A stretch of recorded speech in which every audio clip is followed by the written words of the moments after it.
Welcome to the TELUS Originals DocTalks, a series of talks dedicated to craft, themes, and ideas behind TELUS Originals documentaries with the people behind and in front of the camera. I am your host, Sabrina Rani Furminger, and for this episode, we'll be talking to Aya Garcia, director of Unshook, one of the films in the Out There series. Out There is comprised of 5 short documentary portraits about 5 remarkable young people growing up in small towns in the age of connectivity.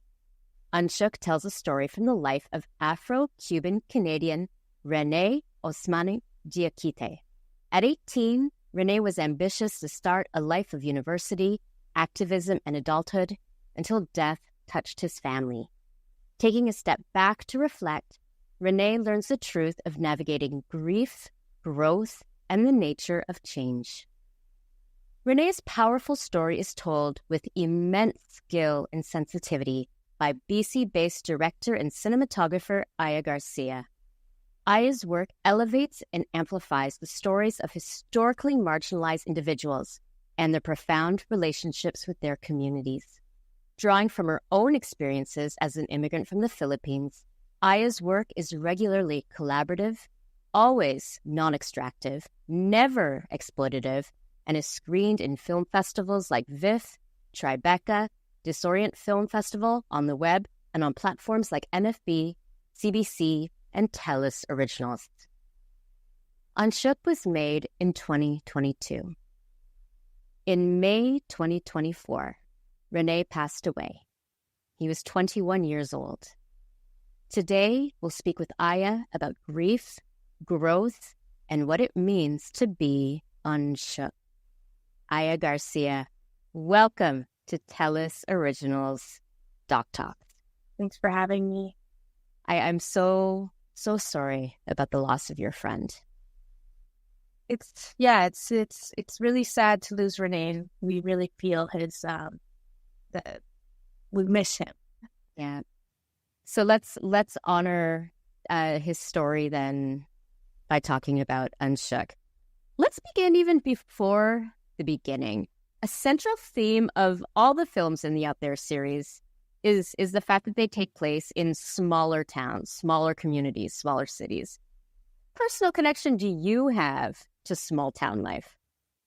It's actually quite funny because I grew up in a big city. I grew up in big city, Manila. Wow, one of the biggest city, hustle and bustle, born and raised. But in about around Renee's age, like in my 18, 19, I discovered surfing in the Philippines, and it got me to travel to the smaller islands around, and it had me leave the city. And that's when I truly fell in love with my culture and my country. And I realized there was so much more than just a little bubble of Manila. And there was like really beautiful stories out in those little rural areas. That's absolutely incredible. So even though you had grown up in one of the most bonkers busy cities in Asia, it was what do you think it was about going to the smaller islands, the smaller communities? You know, what was it that inherent in those communities, you know, that made you connect with your culture? I think it was like about, you know, when it's a big place with lots of people, even in, like, let's compare it to a party setting. I really suck at big parties. It's hard for me to connect with a person because there's just too much going on. And when I take myself out of that busy setting and for example, going to a smaller town, it's slower, there's less people, and it doesn't seem like we're rushing for anything. So there's really time to sit down and talk to each other and connect and you know, get to know each other better. So moving forward then to Unshook and your involvement in the Out There series, how did you get involved? How did you find this story? Here's another funny thing.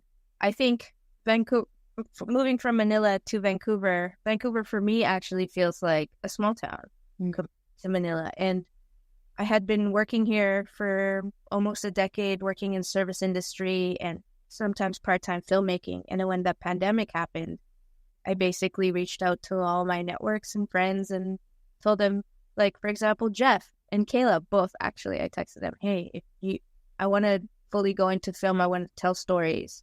Wow. Collaborate. I asked if I could collaborate, and this happened.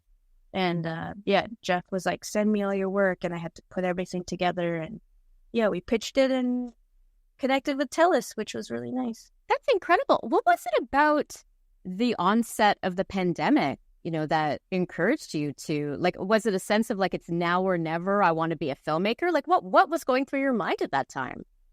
I think it was a hard reset, I think, for everybody. I don't know if you felt that way. I felt like I had been doing the same thing for a while, and I was just kind of looking that was a perfect excuse to kind of leave my comfort zone and try something new and scary.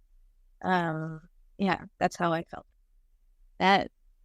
That's incredible. I mean, I nodded as if, yes, it was a hard reset. I spent most of that time like eating sourdough and watching trash on Netflix. So, and you're like, I'm gonna really give this whole filmmaking thing a go. So that's awesome. Okay, so how did you meet Renee? Like, tell me about like the your first introduction to Renee, and what inspired you to tell his story for this project. So when I was talking to Jeff, the producer, and Nathan, the other producer, they were like, we've matched you with this young man named Renee. He lives in Red Deer. And I was like, where is it? And then basically it was such a wonderful process, actually. We spoke over Zoom throughout the pandemic. There was a time where I had COVID, and Renee and I were still talking on Zoom. So I had COVID. But it was a matter of months, actually. So I first met him. They pitched a story in the summer, I think, of 2022. And December, we started chatting. 2021. Mm-hmm. December, we started chatting. And then January, February, we shot in April. So for a good chunk of time, Renee and I would just talk to each other on Zoom, maybe like for an hour or two every couple of weeks. Wow. Yeah. And what were you talking about during those conversations then? So what I really wanted, like an organic kind of connection to Renee, and it was quite challenging as well, because with the Out There series, it's the youth were selected because of a thing that they were doing in their community. Mm-hmm. Sadly for Renee, because of death in the family, it stopped. His activism had to be put on hold. His school had to be put on hold because he had to sit and start, just grieve and feel the feeling. Mm-hmm. And I think when I first met Renee, he was really embarrassed about it. I think at first he started apologizing. He didn't say it, but I felt it. And I knew right away, like when they told me that because when we spoke in July, it was like he was the president of Ubuntu, and he was like leading the Black Lives Matters protests out there, and like really speaking up for Black kids out there. And then when we spoke in December, he was like, yeah, I kind of had to put all of that on hold, and like I kind of like, I don't know about school right now. And I knew right away there was something else. And so, without even realizing it, I pitched it to Jeff that we should just focus on his grief. Because, I have been through grief as well, and it is quite it's a lot. Yeah, and I'll just let people who are listening and watching know. Renee lost his grandfather and his father within 4 months. So there's a very striking moment, in the film where he's sitting with his mom, who he's very close to, and they've both lost their fathers, and they're holding a photo of the fathers together. It's very powerful. Grief is hard, for anybody, but for a teenager, on the brink of adulthood, to deal with that much loss, that's like that's hard. What were some of the things that you saw, from, happening within Rene, as he was trying to make sense of his grief and how to, roll it into his life somehow? It was really interesting because he was a coming of age, right? He was turning 18, and I guess in real world it's like becoming a man, and that's like, he felt that he was taking on, like, he was no longer a teenager, he was no longer a kid, he had to be a man, he had to step up. But the two men in his life that were very significant influences were gone, and he was really kind of feeling lost. But it was also, but he just kept going, and it was interesting. I was nervous about speaking or talking, like, I'm an old lady. I'm in my 40s, and Me too. Solidarity. for Rene, I'm like 40, I know, but what is it like to be a young man today? Like, what are you going through? And like, do you want to even talk about your feelings with me? And it actually was just like a natural flow. It immediately, Rene felt like sibling. He reminded me of my little brother. Like, immediately, he was just like my little. And he grew up with a lot of big sisters, so he said to me that I was just like, and actually his sisters are me. Okay. Yeah. Wow. Can we talk for a minute, though, before we go talking more about Rene's journey and your journey with this film? I love the title of this film. I love Unshook. Can you tell me about, like, the thought and the meaning, for you behind the title, and why you chose it for this film? I think it was more of like, it was like, basically, I like to think of rocks and waves, and just like, grief comes in waves, and it's just, it's just hitting you, but it's just still there, and it's just gonna be there. It's gonna keep getting hit, but it's just gonna be there. Yeah, that's your question.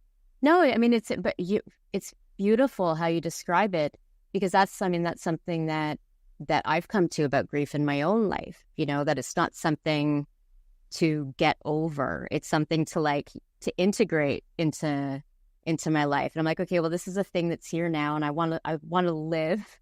So we need to have a relationship, me and grief. But I'm 44. Like, it took me a long time, to figure that out. What were the conversations that you had with Rene? Like, I can't even, I mean, I think I was kind of mature for my age, but to talk about grief, and rolling it into my life, like at that age, I would not have been able to do it. I don't think so. I think Rene's such a special human in a way that he loves to talk. He would talk. He would talk so easily and so eloquently. And sometimes, I'd be like, oh, you're like a little brother. But he would speak so well, and he was so thoughtful, in touch with his feelings. And I think that really like showed in the way he's about, and he reflected about things.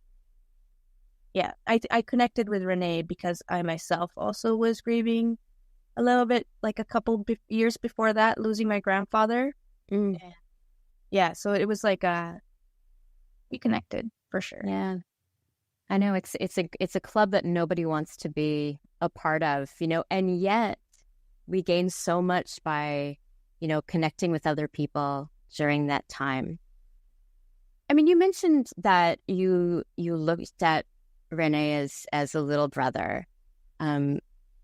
What steps did you take, before, during, and after filming to ensure that, you honored Rene and his story, and, to make sure that he, felt safe and was not, traumatized, re-traumatized in some way, just through the act of telling his story for your camera?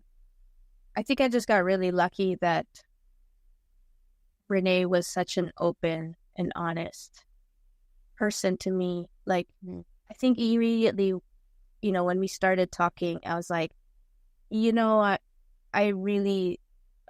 here to protect you as like an older sibling. I don't want to do something you don't want to do. This is a collaboration. And from the beginning, I told him it was a collaboration. It was his work too. And so I think that was most important, knowing that we were both working at it together, and it empowered him to feel like he had a story to tell. We worked together. Yeah. Let's talk about the Red Deer of it all, because I've never been there. I mean, had you been there before? Tell me about like what your first impression, of Red Deer, and what it's like specifically for people of color. It was interesting. I usually hang out where the oceans are, and we headed to a place where there was no ocean, and it was a very strange feeling looking out into the horizon, and it was just flat, just all the way. Weird. That must be so weird if you're not used to it at all. It was really strange, but it was such a short trip too. I think I got to go back for sure. I think Red Deer, like, it was a really small town. I think we went around it, like downtown. But Rene just has that way in his community of being like everybody's around him. Everybody wants to be what he's doing. Like, he really was a true connector. Yeah. Yeah, it was wonderful. It was wonderful to see him like it, with that group of other young people sharing their stories in that kind of way. Like, what did you observe? What, like, the threads that kind of ran through all of those, remarkable young people, sharing their stories and finding community in each other. Like, what did they all have in common? What impressed you? What, after observing them in that way?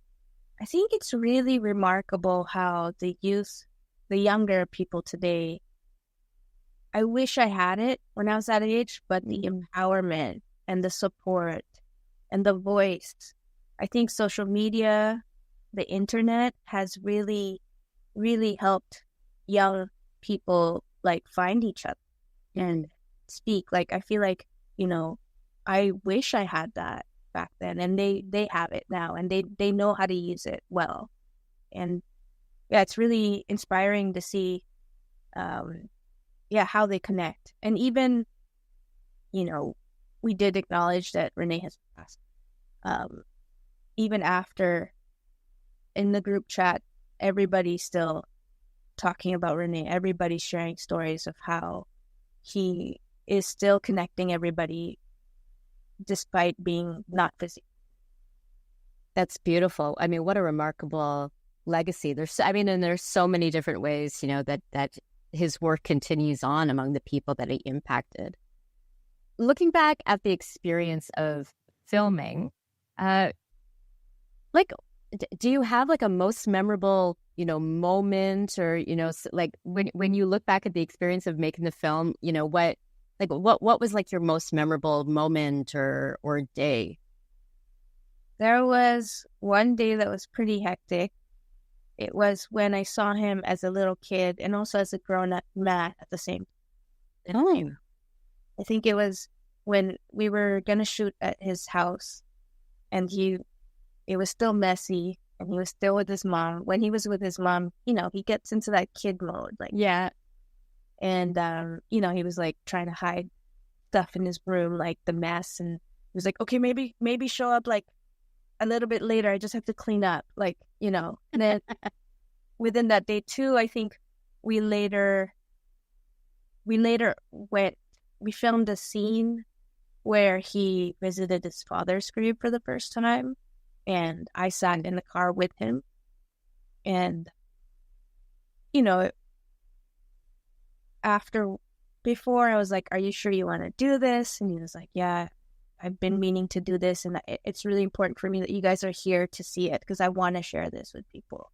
Yeah. And I think on the way back, I rode with him too. And we had a good talk about it. And he apologized for being vulnerable, and I assured him it was totally fine, and that we were lucky to have him be so open to us about it as well. It makes my heart sad that he felt the need to apologize for being vulnerable. And I don't know if that's if that is like a pressure of being, like a young man in society, and you have to like, I'm gonna, and also like, now you're the man of the family, right? And you have to like be strong, and yet there's such strength in being vulnerable, as well. And it's wonderful that you were able to tell him that, because there is strength in being vulnerable. What kind of challenges did you face making this film? Either, pre-production, production, post-production, and how did you overcome them? Because you overcame them. This film is remarkable. Thank you. The biggest challenge was, I think, always not having enough time. There were so many shots I wanted to do. So many. I wish we had a bigger rig. I would have wanted to mount the camera on the car in a different way as well, or like try other cool things. But we did. Time was the thing that we had least access to. Yeah, it was a farther place as well. I think honestly, I am just so lucky to have been paired with Renee. I think the whole process was just so natural and easy, and yeah, it just was so like we were so full of like gratitude and feelings after the shoot. Like, I am naturally, I mean, you live with a Filipino. We're very cheesy. Like, we feel our feelings. We love to say our feelings. We love to saying your feelings. Yes. And so, like, at the end of it, I don't even know if you watched the director-subject interview. We were so mushy. We were just like, I'm so grateful for you. No, I'm grateful for you. And it was just like so nice. And after we had finished the film, it hadn't been released yet, but he came and visited me here in Vancouver. Oh, yeah, we have been keeping in touch, and we would text each other all the time, and like, he came and visited, and then we had lunch at a diner, and then we watched the like kind of rough final cut of the film together, and he was so proud and so happy and so excited, and he just bought a camera, and he had questions about editing. He wanted to be a film. Yeah. And it was just really cool connecting. And then when it finally came out, he was just, oh, I bet. And it's so wonderful too that you framed it as a collaboration, like right from the outset. So he had the opportunity to be a filmmaker, to share that story. Mm-hmm. What lessons do you think young people in particular can take about grief and forging a relationship with grief from Unshook? I think a big story, like, turning point there was at the end, Renee coming to terms with like releasing the pressures of being a certain way, being a certain somebody in the community, and fulfilling certain like goals in a moment of deep grief. You have to allow yourself to feel these things. You have to allow yourself to be sad, and you can't rush that either, because it's just gonna be there, and you just kind of have to take the time to really sit with it and feel it, learn to live around it. Yeah, dance with grief in that way. Is there a role that film, that documentary film, can play in healing? Because I like to think that, there is, art and documentary is an art form, that, it has real world, it has the power to have real world, implications, to move people's minds, to stir their hearts, So I wonder, like, is there a way that it can help people who are need to heal from grief? Yeah, tell me about it. Well, I think the biggest revelation to me about this film was, this film didn't get into big film festivals. This film didn't have a big premiere like the other episodes either. But what really stuck out to me was its personal connection to its community. When Renee passed, I got a DM saying, "Hey, I just want you to know, you don't know me, but I went to school with Renee, and I just want to let you know that movie really carries his spirit on, despite such a big loss of losing him." And at that point, I didn't even know he had passed. And I was reading this, and I was like, "Wait, what happened to Renee?" And I was like, panic texting people, like, "Does anybody know what happened to Renee? What is this guy saying?" And then finally, he's like, "I'm so sorry to be the one to tell you, but Renee tragically passed away on Friday." And this was Sunday when I was talking. And I was just in shock. And it is still quite, emotional thinking about it. But I think what is most impactful, and I think to answer your question, circle back around that, a lot of people have come back and they even played this video at his memorial. Oh, they were like, "Can we please play this at his memorial?" This is like, everybody, his mom loves it, his brother loves it, and I think it carries on Renee's spirit when you see it. You could, it's like he's there, and it's quite ironic that it's about grief, and we're feeling grief when we're watching him feel grief.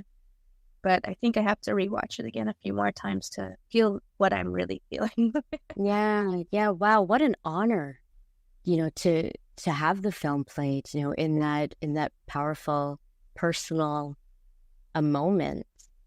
Has your relationship with the film changed since Renee's passing?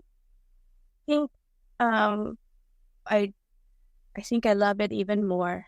I think it's always been something I've been proud of, but I think I love it even more now because it's what I have of him. It's our conversations. It's our work together. So I think that's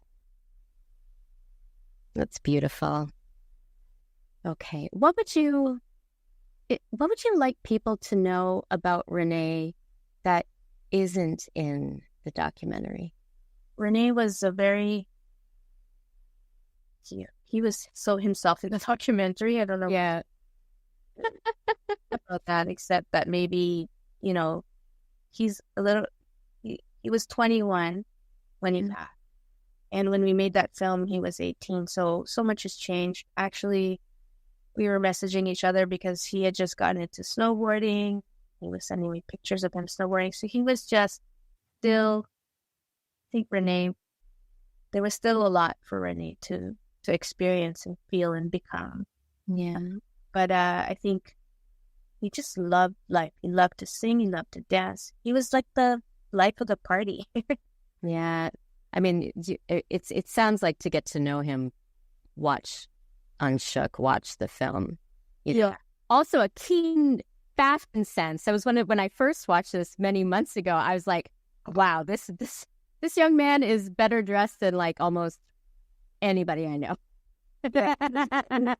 So Renee is so stylish, and he was like really planning his outfits for this one. And then also, I think in the film, you could see he was nervous. Being on camera is nerve-wracking, and I think he is a lot goofier in real life. A lot goofier. So I think he was quite serious in the film, but he is a really goofy, funny guy. Yeah. You yourself are an immigrant to Canada. In what ways did your experience as an immigrant impact how you chose to tell Renee's story? Because we haven't spoken much about this in this conversation, but, his mother is Cuban, his father's African. There's a lot of the idea of coming from away, right? That is present in this film. Yeah, it's interesting. I think it was more of like we connected in ways of the culture of our culture being different from the culture that the Western culture that exists in the country, and how we were both raised in like family first. It's all about family. It's all about eating together. It's all about singing and dancing together, like all of that. And then like, you know, we were kind of like, I think we were both saying how Western culture is it like tries to make you so individualistic. Like the way the world is, it pushes us in the Western culture to be so individualistic and like really just look out for ourselves. But Renan and I connected from like his parents, his mom being an immigrant, his dad being an immigrant, and me being an immigrant myself, like really holding on to that culture to like, connect with each other.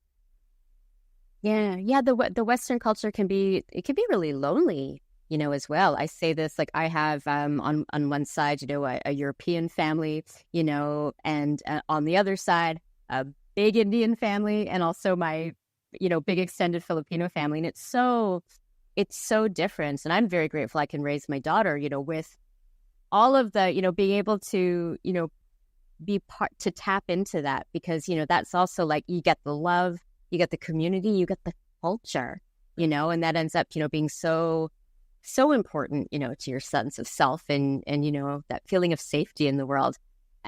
I think this is a good point or a good moment then to move into the filmmaker origin story part of this conversation. Let's go back in time a little bit. I want to go back to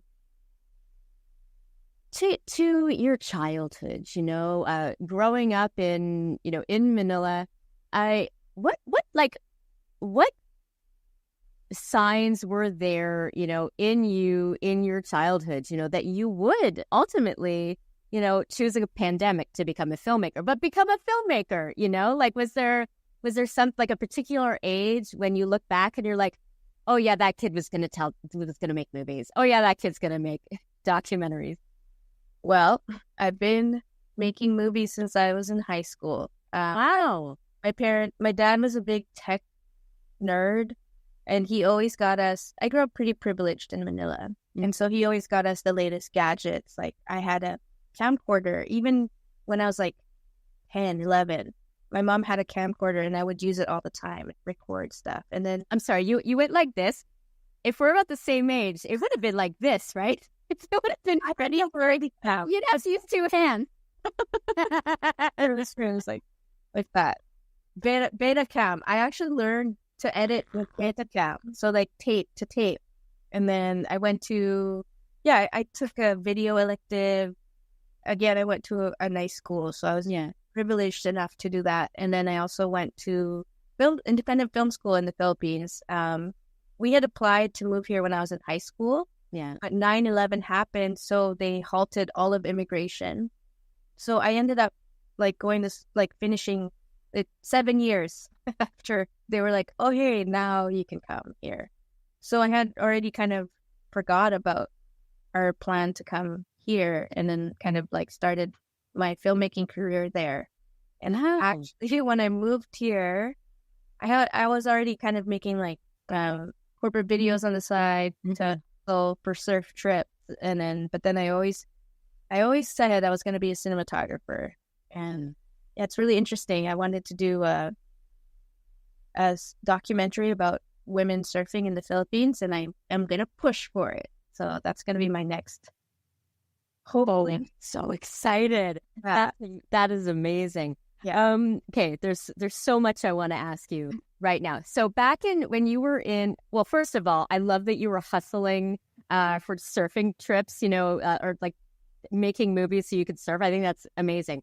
What were the films? So like you're in high school in the Philippines, and you're tape to tape and all of this, and you're dreaming about the kind of movies that you want to make.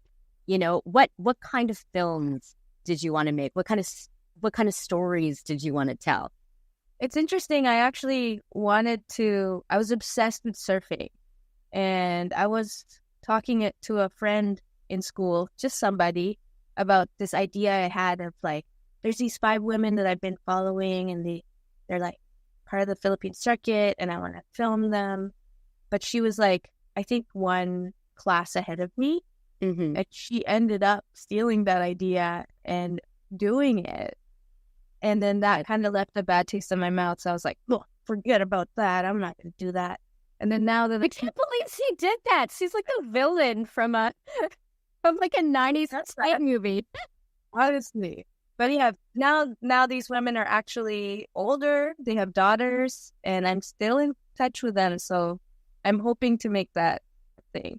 But yeah, the kind of movies I wanted to tell was always like, somebody who is passionate about the thing that they do and the way they do it and how they do it with other people as well. And I think that's just the core of my love of telling stories.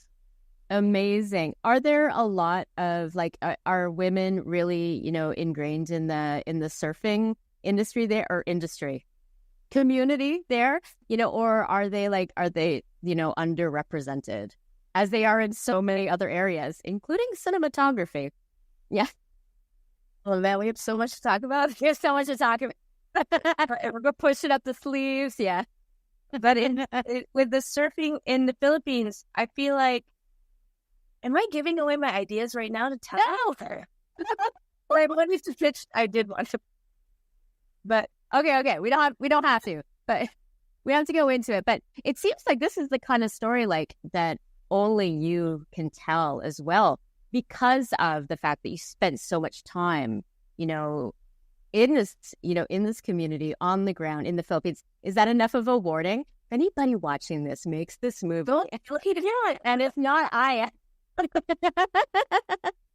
No, basically, I want to tell more stories about my culture. It took me a while and also I just love telling people's stories. And I think seeing the whole, going through the process of, it was my first directorial debut, Unshook, for sure. And going through, I can't believe it happened. And I can't believe it's out there, Yeah. I can't believe the way it's connected to people. And wait, did you say out there that we said the name of? I just I kind of whoa, couldn't have planned that even better. That's incredible. What I've noticed in Vancouver too is we do have there are some remarkable Filipino Canadian documentary filmmakers, as well. Joella Cavallo, Kat Jamie, Kent Borginez, who's, telling the story about this very elderly, tattoo artist, from the Philippines.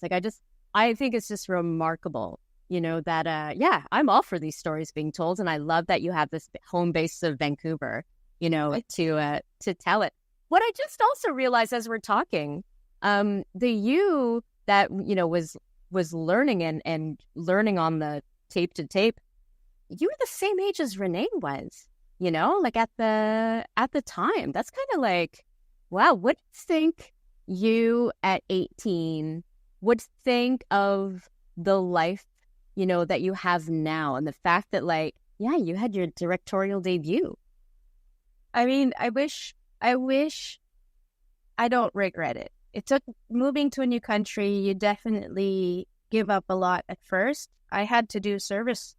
I was a bartender, a server for a decade. And that's how I built my network, my community here. Yeah. And I had to do that to just stay here and live here and have money.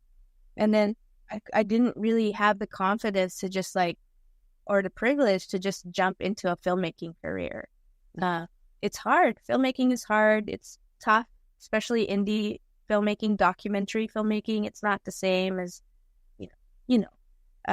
but it is with TELUS and other people like you guys, you're supporting us and helping us. It's a dream come true for me. And I truly am lucky. And I couldn't have asked for more that I was able to work on out there. And, I think there was a moment in our director subject interview with Renee where we were both talking about whoa, isn't it crazy that you and I are both in this new phase in our lives? You're you're 18, you're becoming a man, you're doing more adult things, and you know, it's like a new scary phase in your life. And me, I'm jumping into this filmmaking thing, and I don't know, like it's both scary and it's both new, but we're both being brave and we're both doing it together. And it was like, yeah, very amazing. I love to hear that. I really do. Okay, so let's put a pin. We're not going to talk about the women surfers in the Philippines idea anymore. No one can have that idea. We're not going to put it out there anymore.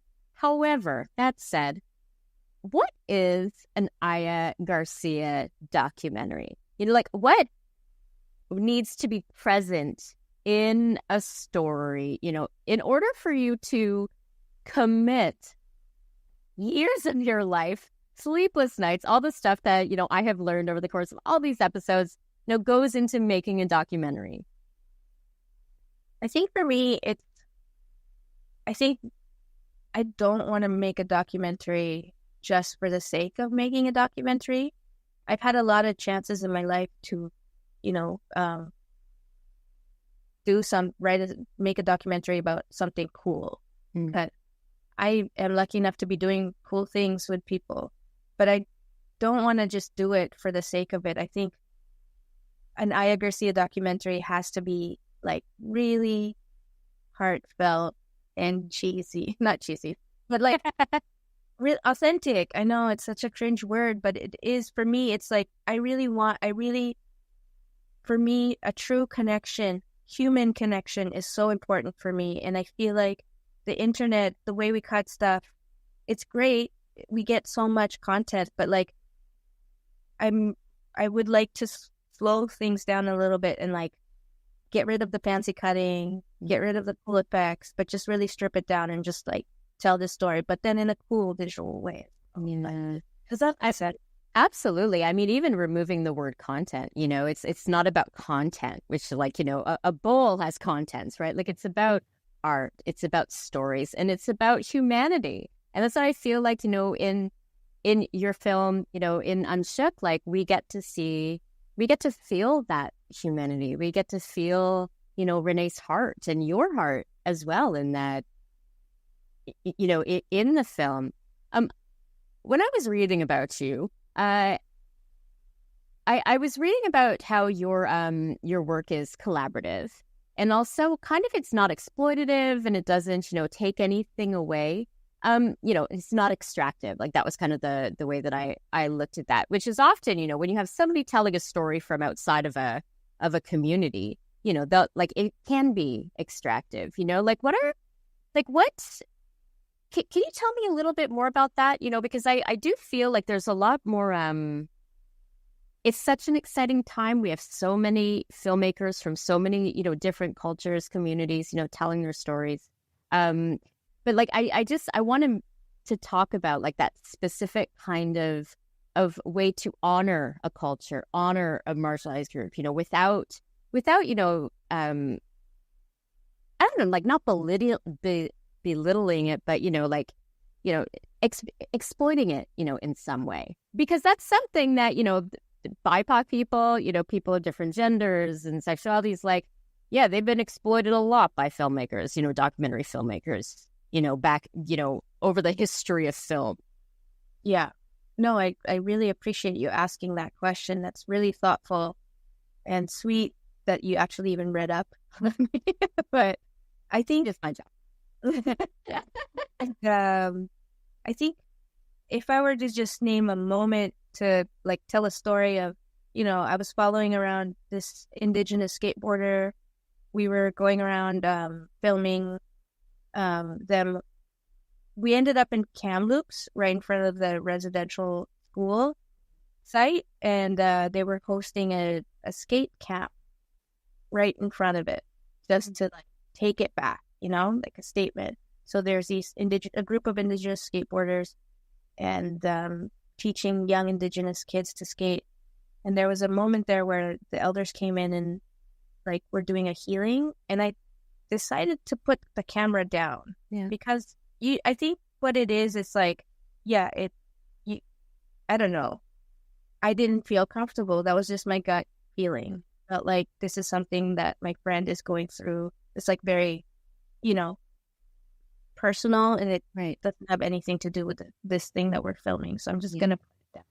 Yeah, and not intrude on it at all. Yeah. Respect it. Yeah. Yeah, and I think it's just kind of like understanding empathy and humanity, and also just like really connecting with your subject and knowing, just think of how they're gonna feel, right? I think that was how I tried to do it. I'm not saying that's the only and right way to do it, but for me that was like a good moment for me. I always reflect on like being like, oh, I'm just gonna put this down right now. Or I'm gonna walk away from this because this is a moment I don't need to put on camera for people.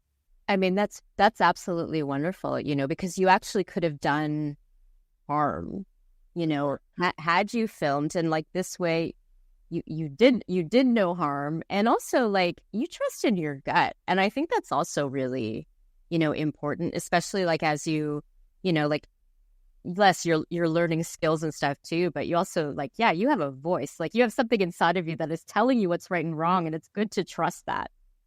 It's really good to trust that. We cannot let another moment go by though without talking about cinematography. We always love to talk to women cinematographers, especially because there's so few.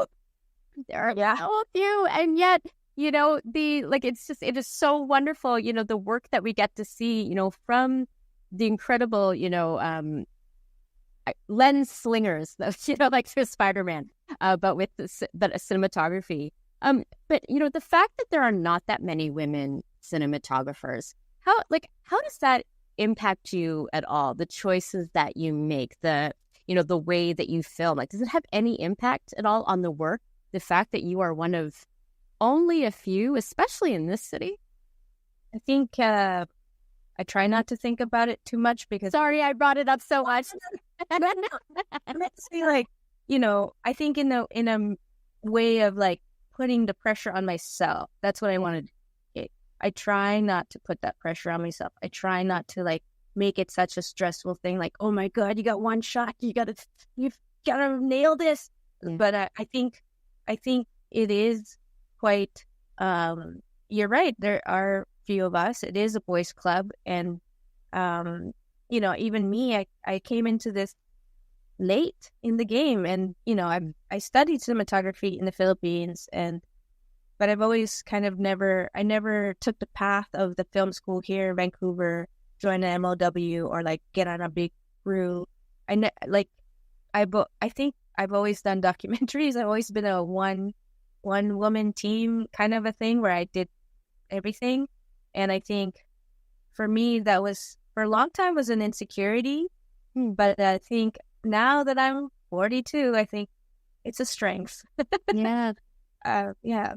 But when you were talking about Unshook, though, what I find amazing is that, yes, in some ways you're like a one-woman show, and yet you're also highly collaborative as well, with the people whose story you're telling. This is me. I'm just trying to figure out how you work here, just putting it all together. Yeah. So in the documentary, that Unshook, and other conversations, that you've had on other film projects, what is your favorite question to ask? I realize that it's funny that I'm asking you a question about asking questions, but this is one of my favorite questions to ask. So what is one of your favorite questions to ask as a documentarian? Well, like in terms of the project, or just in general? Well, I mean, I know that a big part of documentary is you're sitting down with somebody and you're interviewing them. You are asking questions. You might not be on camera asking the questions. You're on the other side of the camera, but like I love to... I'll answer my own question. I love asking questions about origin story. I love figuring out why people do that, like to do things the way that they do and what matters to them. And I love imagining, like, you as like a little kid running around Manila with a giant camera, filming stories, and be like, I want to film surfers. I know I'm getting my timeline all messed up. It's like that. So I just like, that's what I love to, those are the questions I love to ask. What about you? I think I like to ask. I think I like to ask, how they're feeling. Because for me, that's a really good way for me to kind of see where they're at. And based on what they're feeling, if I could tell that their answer is a bit like nervous, or if they're like totally open, then I would know how to approach this person.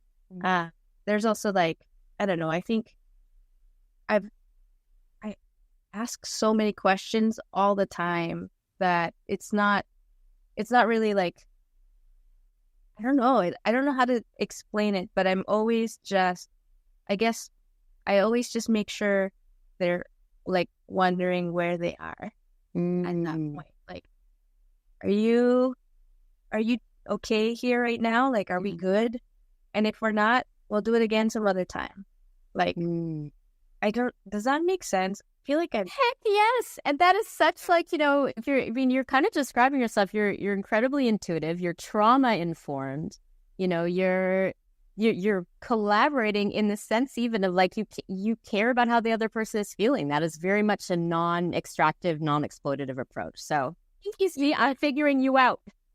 I think you get better. You have to make this person feel comfortable in front of the camera. You have to make sure they feel safe. Otherwise, you're not going to get the real story. You're not going to get your questions answered properly. Yeah. I think. Absolutely. Are there any trends that you're seeing in the documentary realm, either storytelling trends or technology trends that you're either really excited about or you're like, oh, no, I don't want to do that. No. Ooh. Actually, I'm really excited about the trends right now in the documentary world. I just, I juried for DocSA this recently, and there were so many amazing films and like really like thoughtful filmmaking, and also like I really enjoy people that are taking their time to tell their stories. And I really enjoy people like I think it's just there's a trend right now of using film, which also add to the length of the waiting, and the you really have to make sure you set everything up proper before you just shoot. It's like being present. I think in this time of technology, which I love, I'm not gonna be like, oh, I wish I miss the good old days. Yeah. It's nice to have technology. Technology is great. It's very helpful. And I think we also just have to be mindful to, slow down a little bit and like really take the time to sit and talk to each other and listen, or maybe not keep rolling all the time, or like before you start rolling the camera, sit down and see how everybody else is doing first, or check out the situation. I could miss stuff. I have missed stuff. But at the end of the day, it just made for a better environment. Yeah. We're coming to the end of our time together today, Aya. For my final question, how would you like people to feel as the end credits are rolling on Unshook? What questions would you like people to ask? What conversations would you like to inspire, or what feelings, would you like them to be sitting there, while the end credits are rolling? I think I would hope that people are able to connect with this story of Ari, and I think I would hope for people to really absorb Brene and his story, and also think about, maybe it would inspire them as well to kind of embrace the chaos sometimes when it comes, and really sit down and, connect with their friends and family in times of hardship. I think it's very important, and to not feel alone. You're never alone. You shouldn't And sometimes people can't help feeling that way, and that's totally understandable. But yeah, it's a good reminder to everybody that we're not alone. We're all here. Community is so important. Yeah. Thank you so much for being here today, Aya. And thank you for listening to and watching the TELUS Originals DocTalks, and to our guest, Aya Garcia. Watch TELUS Originals documentaries at TELUS Optik TV Channel 8 and watch.telusoriginals.com, and follow us at TELUS Originals on Instagram. DocTalks are a production of TELUS Originals. This episode was produced by Sharon Bradley with technical support by Matt Waterworth. Ken Soy is a production executive for TELUS Originals DocTalk. DocTalks are produced on the traditional and unceded territory of the Musqueam, Squamish, and Tsleil-Waututh nations. The viewpoints expressed in this podcast do not necessarily reflect those of TELUS.